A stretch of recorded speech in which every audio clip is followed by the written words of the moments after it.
जय हिंद दोस्तों। एग्ज़ाम की पॉइंट में एक बार फिर से आप सभी का स्वागत है। दोस्तों, उत्तराखंड पुलिस भर्ती का जो ये हमारी टेस्ट सीरीज चल रही है, इसका ये 37वां पार्ट है।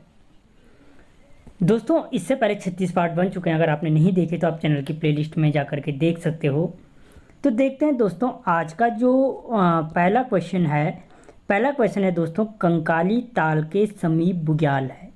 दोस्तों, जो कंकाली ताल है, पहली चीज़ जो कंकाली ताल है वो आपके किस जनपद में स्थित है? तो वो है आपके चमोली जनपद में स्थित है। ठीक है।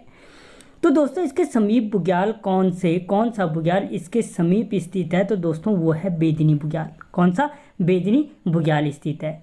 ठीक है दोस्तों, इनमें जो जल्ली सेरा बुग्याल है, वो जल्ली सेरा बुग्याल आपके कहाँ पे है? तपोवन में स्थित है। कहाँ पे? तपोवन में स्थित है। दोस्तों, जो केला बुग्याल है, अगर क्वेश्चन बनता है कि बद्रीनाथ के चारों तरफ कौन सा बुग्याल स्थित है, तो वो है केला बुग्याल। ठीक है। और जो चौफिल बुग्याल है दोस्तों, वो मलारी गांव के समीप स्थित है। मलारी गांव के, अगर क्वेश्चन बन सकता है कि मलारी गांव के समीप कौन सा बुग्याल है, तो फिर आंसर निकल के आता है चौफिल बुग्याल मलारी गांव के समीप स्थित है। दोस्तों, अभी मैंने कुछ दिन पहले उत्तराखंड के बुग्यालों के नाम से एक वीडियो बनाई, जिसमें आप शॉर्ट ट्रिक के द्वारा इनको याद रख सकते हैं। जैसे चमोली के बुग्याल याद करने की ट्रिक है घास जली नचोर कुमारी लक्ष्मी वे चौफिल कांटा गोल। ठीक है, घास जली नचोर कुमारी लक्ष्मी वे चौफिल कांटा गोल। हर एक डिस्ट्रिक्ट की बुग्यालों को याद करने की शॉर्ट ट्रिक बनाई गई है। इस वीडियो के डिस्क्रिप्शन में आपको लिंक मिल जाएगा उत्तराखंड के बुग्याल के नाम से। अगला क्वेश्चन, उत्तराखंड में गन्ना विकास संस्थान स्थित है। दोस्तों, जो उत्तराखंड में गन्ना विकास संस्थान है वो आपके कहाँ पे स्थित है? तो वो आपके स्थित है काशीपुर में। कहाँ पे? काशीपुर उधम सिंह नगर में। ठीक है, जो गन्ना विकास संस्थान है काशीपुर उधम सिंह नगर में स्थित है। और अगर हम काशीपुर के अन्य मोस्ट इंपॉर्टेंट फैक्ट देखें, तो राज्य की जो अधिकांश पेपर मिले हैं, अगर पूछे जाए उत्तराखंड राज्य की अधिकांश पेपर मिले कहाँ पे स्थित है, तो काशीपुर में स्थित है। ठीक है। या कुमाऊं के जो सबसे प्राचीन कवि हैं, कौन? गुमानी पंथ। कौन है? गुमानी पंथ। तो दोस्तों, गुमानी पंथ जी का जन्म अगर पूछा जाए कहाँ हुआ था, तो काशीपुर में हुआ था 1790 के आसपास। ठीक है। अगला क्वेश्चन, प्राचीन समय में किस मेले में घोड़ों के क्रय विक्रय होता था? तो दोस्तों, जो प्राचीन समय था, किस मेले में घोड़ों का क्रय विक्रय होता था? तो वो होता था दोस्तों चैती मेले में। किसमें? चैती मेले में होता था। और दोस्तों, चैती देवी मंदिर कहाँ पे स्थित है? तो ये भी आपके काशीपुर में स्थित है। कहाँ पे स्थित है? काशीपुर में स्थित है। जहाँ पे चैती मेला लगता है, कि इसको अन्य किस नाम से जानते हैं? तो बाला सुंदरी देवी का मेला भी कहा जाता है। बाला देवी सुंदरी का मेला कहा जाता है। कब लगता है? तो चैत माह की अष्टमी को। देखो, चैती मेला चैत माह की अष्टमी को, और चंद्रवंश की कुल देवी थी। ठीक है। और दोस्तों, लगभग 15 दिन तक लगने वाला मेला है ये देवी बाला सुंदरी का मेला। कितने दिन तक? चैत माह की अष्टमी को 15 दिन तक लगने वाला मेला है। ठीक है। तो देखो, चैती मेले को सिंपल तरीके से याद रख सकते हो। चैती मेला, चंद्रवंश की कुल देवी, चैत माह की अष्टमी को, चौ चौ चौ। ठीक है। अगला क्वेश्चन, 1929 में कांग्रेस के लाहौर अधिवेशन में कुमाऊं का प्रतिनिधित्व किया था। दोस्तों, जो 1929 में कांग्रेस के लाहौर अधिवेशन हुआ था, उसमें कुमाऊं का प्रतिनिधित्व किसने किया था? तो वो प्रतिनिधित्व किया था हर्षदेव ओली ने। किसने किया था? हर्षदेव ओली ने किया था। दोस्तों, अगर हर्षदेव ओली के बारे में बात करें, तो अगर पूछा जाए काली कुमाऊं का शेर किसे कहा जाता है? काली कुमाऊं का शेर, तो वो भी कहा जाता है हर्षदेव ओली को। ठीक है। या पूछा जा सकता है कि हर्षदेव ओली ने कांग्रेस के किस अधिवेशन में कुमाऊं का प्रतिनिधित्व किया था? तो दोस्तों, लाहौर अधिवेशन में 1929 में किया था। ठीक है। अगर पूछा जाए उत्तराखंड का मुसोलिनी किसे कहा जाता है, तो दोस्तों, उत्तराखंड का मुसोलिनी भी कहा जाता है हर्षदेव ओली को। ठीक है। और 1930 में जो जंगलात विभाग के विरुद्ध सविनय अवज्ञा आंदोलन चलाया गया था। कब? 1930 में। उसके नायक भी कौन थे? हर्षदेव ओली थे। ठीक है। अगला क्वेश्चन दोस्तों, गुरना माई मंदिर किस जनपद में स्थित है? तो दोस्तों, जो गुरना माई मंदिर है वो आपके चंपावत में स्थित है। ठीक है, कहाँ पे? गुरनामाई मंदिर चंपावत में। और चंपावत में जो मुख्य मंदिर हैं वो है खेती खान का सूर्य मंदिर। अगर पूछा जाए खेती खान का सूर्य मंदिर, जूठा मंदिर कहाँ स्थित है दोस्तों? खेती खान का मंदिर, जूठा मंदिर, गुरनामाई मंदिर, ये सारे के सारे आपके कहाँ पे हैं? चंपावत में स्थित हैं। ठीक है, अगला क्वेश्चन, पुराणों में लोहा घाट को कहा गया है। दोस्तों पुराणों में लोहा घाट को किस नाम से पुकारा गया है? तो लोहा गल के नाम से पुकारा गया है। किसके नाम से? लोहा गल के नाम से पुराणों में पुकारा गया है। जबकि अगर पूछा जाए कि कत्यूरी काल में लोहा घाट को किस नाम से जाना जाता था, तो फिर आंसर हो जाएगा सुई के नाम से जाना जाता था। किसके नाम से? सुई के नाम से। और अगर दोस्तों क्वेश्चन पूछा जाता आपसे कि बाणासुर का किला कहाँ स्थित है, तो दोस्तों जो बाणासुर का किला है वो लोहा घाट चंपावत में स्थित है, या सुई में स्थित है, या लोहागल में स्थित है। ठीक है, अगला क्वेश्चन, सरयू और पूर्वी रामगंगा के संगम पर स्थित स्थान है। दोस्तों जो सरयू नदी है और पूर्वी रामगंगा है, उसके संगम पे कौन सा स्थान है? तो वो है रामेश्वरम। कौन सा है? ऑप्शन ए, रामेश्वरम स्थित है। ठीक है, जबकि दोस्तों जो पंचेश्वर है, हमें पता है पंचेश्वर किसके संगम पर स्थित है? सरयू प्लस काली नदी के संगम पर स्थित है। कौन सा? पंचेश्वर। ठीक है, जो काकरी घाट है, काकरी घाट किसके संगम पर स्थित है? सरयू और पनार के संगम पर स्थित है। सरयू नदी प्लस पनार नदी के संगम पर स्थित है। और जो बागेश्वर है वो क्या है? सरयू और गोमती के संगम पर स्थित है। अगला क्वेश्चन, पंचेश्वर में कितने मेगावाट की परियोजना प्रस्तावित है? दोस्तों जो पंचेश्वर बांध है वो कितने मेगावाट की परियोजना प्रस्तावित है? तो दोस्तों जो पंचेश्वर बांध है, पहली बात याद रखना कि भारत सरकार प्लस नेपाल की सरकार का एक क्या है? सम्मिलित परियोजना है पंचेश्वर बांध परियोजना। क्वेश्चन पूछा जा सकता है कि भारत और नेपाल की संयुक्त परियोजना कौन सी है? तो दोस्तों वो पंचेश्वर बांध परियोजना है।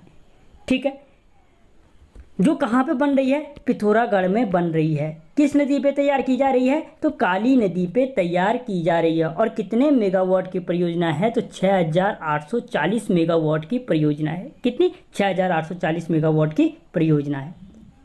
अगला क्वेश्चन, 2019 में निम्नलिखित में से किस मंदिर को विश्व धरोहर सूची में विश्व धरोहर घोषित किया गया? तो दोस्तों उत्तराखंड का 2019 में जो विश्व धरोहर में शामिल किया गया मंदिर है, घोषित किया गया था, वो है कोटली का विष्णु मंदिर। कौन सा है? कोटली का विष्णु मंदिर है। और कहाँ को अगर पूछा जाए कि कोटली का विश्व मंदिर आपके किस जनपद में स्थित है, तो फिर आंसर निकल के आता है पिथौरागढ़ जनपद में स्थित है। ठीक है, अगला क्वेश्चन, कालिदास के किस महाकाव्य में किरातों का वर्णन मिलता है? दोस्तों जो किरात वंश थे, किरात लोग थे, कालिदास के किस महाकाव्य में इन किरातों का वर्णन मिलता है? तो वो मिलता है रघुवंश महाकाव्य में। किस में मिलता है? रघुवंश महाकाव्य में मिलता है। ठीक है, और जो किरात थे, किस सबसे प्राचीन कौन थे? कोल लोग। कौन थे? कोल। ठीक है, कोल के बाद कौन आए थे? किरात आए थे। कोल के बाद क्या आए थे? किरात आए थे। स्कंद पुराण में इन्हें क्या कहा गया है? भील के नाम से पुकारा गया है। ठीक है, और जो इनकी भाषा थी दोस्तों वो कौन थी? मुंडा क्या थी? इनकी भाषा थी। ठीक है, अगला क्वेश्चन, नैनीताल रोपवे का निर्माण कब किया गया? तो दोस्तों जो नैनीताल रोपवे का निर्माण किया गया वो किया गया 1985 में। कब किया गया? 1985 में। दोस्तों नैनीताल को क्या कहते हैं? झीलों की नगरी के नाम से जाना जाता है। ठीक है, या सरोवर नगरी के नाम से भी क्या जाना जाता है? इसी को जाना जाता है।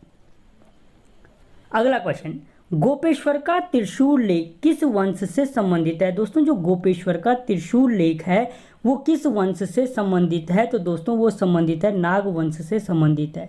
किस वंश से? नाग वंश से।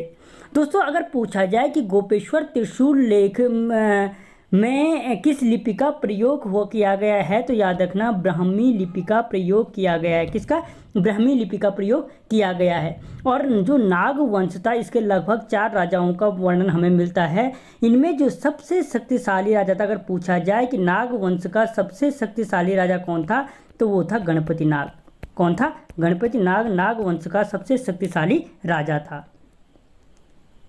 अगला क्वेश्चन, फॉरेस्ट ट्रेनिंग स्कूल कहाँ पे स्थित है? दोस्तों उत्तराखंड के अंतर्गत जो फॉरेस्ट ट्रेनिंग स्कूल है वो आपके स्थित है हल्द्वानी में। कहाँ पे? हल्द्वानी नैनीताल में स्थित है। कौन सा? Forest training school. या इसके अलावा पूछा जाए अगर कि वन एवं वन पंचायत प्रशिक्षण संस्थान कहाँ है, वन व वन पंचायत प्रशिक्षण संस्थान कहाँ पे है, तो वो भी आपके हल्द्वानी नैनीताल में स्थित है। या पूछा जाए उत्तराखंड के अंतर्गत नाहन पर्वत श्रृंखला कहाँ स्थित है, नाहन पर्वत श्रृंखला कहाँ स्थित है, तो वो भी आपके हल्द्वानी नैनीताल में स्थित है। क्या क्या बोला? फॉरेस्ट ट्रेनिंग स्कूल, फॉरेस्ट से वन मान लो, वन एवं वन पंचायत स्कूल, और नाहन पर्वत श्रृंखला। अगला क्वेश्चन, गढ़वाल का अशोक कहलाता है। दोस्तों गढ़वाल का अशोक किसे कहा जाता है, तो अजय पाल को कहा जाता है गढ़वाल का अशोक। क्यों कहा जाता है कि जब अशोक ने, जिस प्रकार से अशोक ने कलिंग युद्ध के पश्चात युद्ध छोड़ दिया था, उसी प्रकार अजय पाल ने भी कौन सा गढ़ था, टिहरी में कंफर्म नहीं है, लेकिन उपगढ़ के जो था कपूर चौहान, हाँ, उनके खिलाफ जब युद्ध लड़ा था उसके बाद उन्होंने युद्ध को छोड़ करके क्या कर दिया था, गोरख पंथ को अपना लिया था। अगर पूछा जाए कौन सा परमार शासक गोरख पंथ का अनुयायी था, तो वो था अजय पाल। कौन था? अजय पाल था। 52 गढ़ों का एकत्रीकरण किसने किया? अजय पाल ने। देवलगढ़ को राजधानी किसने बनाया? अजय पाल ने। अपनी राजधानी श्रीनगर कौन ले गए? अजय पाल। ठीक है। अगला क्वेश्चन, नंदौर वन्यजीव विहार की स्थापना कब की गई? तो दोस्तों जो नंदौर वन्यजीव विहार की स्थापना की गई थी वो 2012 में की गई थी। कब की गई? 2012 में। कहाँ पे स्थित है? तो ये आपके नैनीताल प्लस उधम सिंह नगर के बॉर्डर पर स्थित है। कहाँ पर? नैनीताल और उधम सिंह नगर के बॉर्डर पर स्थित है आपके नंदौर वन्यजीव विहार। ठीक है। अगला क्वेश्चन, गोविंद बल्लभ पंत के जन्मदिन को किस रूप में मनाया जाता है? तो दोस्तों गोविंद बल्लभ पंत के जन्मदिन को मनाते हैं हम किसको? गौरव दिवस के रूप में मनाते हैं। किसके रूप में? Option C. किस रूप में मनाते हैं? गौरव दिवस के रूप में मनाया जाता है। ठीक है। कब मनाते हैं? तो दोस्तों 10 सितंबर को क्या मनाते हैं? 10 सितंबर को मनाया जाता है गोविंद बल्लभ पंत का जन्मदिन। इनका जन्म कब हुआ था? तो 10 सितंबर 1887 को अल्मोड़ा के ग्राम खूंट अल्मोड़ा में हुआ था। किसका? गोविंद बल्लभ पंत का। ठीक है दोस्तों, क्वेश्चन बढ़िया लग रहे हैं तो वीडियो को लाइक करें, चैनल को सब्सक्राइब जरूर करें यार। अगला क्वेश्चन, लाल मंडी किले का निर्माण किस चंद शासक ने किया था? तो दोस्तों जो लाल मंडी किले का निर्माण किया गया था वो किया गया था कल्याण चंद के द्वारा। किसके द्वारा? कल्याण चंद के द्वारा। ऑप्शन सी किया गया था। ठीक है। या अगर पूछा जाए कि कल्पानी घाट ताम्रपत्र का संबंध किससे है? तो दोस्तों कल्याण चंद का संबंध है। किससे? कल्पानी घाट ताम्रपत्र का संबंध किससे है? कल्याण चंद से है। ठीक है। अगला क्वेश्चन, टिहरी में कुष्ठ आश्रम की स्थापना किसने की थी? किस परमार शासक ने टिहरी में कुष्ठ आश्रम की स्थापना की थी? तो दोस्तों वो की थी कीर्ति शाह ने। कौ से कुष्ठ, कौ से कीर्ति। ठीक है। दोनों कौ उसी के हैं, तो ये याद रखने के फैक्ट होते हैं। जहाँ पे कुछ याद नहीं आएगा कुछ ना कुछ ध्यान आएगा कौ। जैसे चौ चैत माँ की अष्टमी को, चंद्रवंश की कुल देवी चैती देवी, बाला सुंदरी। ठीक है। तो वही कुष्ठ आश्रम की जो स्थापना की थी कीर्ति शाह के द्वारा की गई थी।